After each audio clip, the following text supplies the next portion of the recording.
बंगाल चुनाव से पहले उत्तर में ममता तो दक्षिण में अभिषेक। राजनीतिक दलों का बंगाल चुनाव प्रचार का खाका तैयार माना जा रहा है। नमस्कार, अवरम साहब, मैं रेणुका चौधरी और आप देख रहे हैं द इंडिया मूव्स। पश्चिम बंगाल की राजनीति इस समय काफी दिलचस्प देखने को मिल रही है। जैसे जैसे चुनाव करीब आ रहे हैं, मुकाबला और भी तेज होता जा रहा है। एक तरफ ममता बनर्जी की पार्टी तृणमूल कांग्रेस पूरी ताकत के साथ मैदान में उतर चुकी है, तो दूसरी ओर भारतीय जनता पार्टी भी नई नई रणनीतियों के साथ मुकाबले को दिलचस्प बना रही है।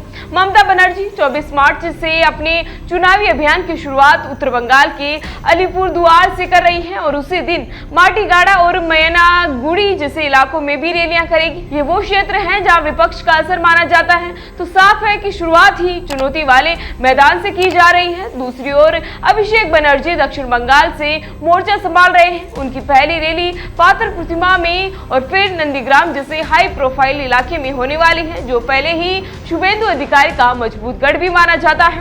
अब राजनीतिक जानकारों का कहना है कि टीएमसी की रणनीति है उत्तर और दक्षिण दोनों जगह पकड़ मजबूत करना और कार्यकर्ताओं में जोश बढ़ना है।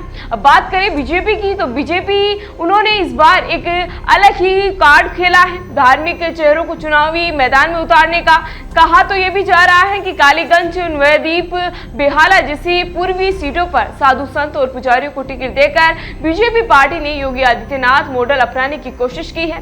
यह रणनीति पूरी तरह से नई नहीं है, लेकिन बंगाल जैसे राज्य में ये कितना काम करेगी, यही सबसे बड़ा सवाल है। क्या ये रणनीति गेम चेंजर बन सकती है? अब राजनीतिक जानकार मानते हैं कि इस बार मुकाबला काफी कड़ा होने वाला है। टीएमसी जहां अपनी मजबूत जमीनी पकड़ और संगठन पर भरोसा कर रही है, तो वहीं बीजेपी नए प्रयोगों के जरिए अपनी जगह मजबूत करने में जुटी है।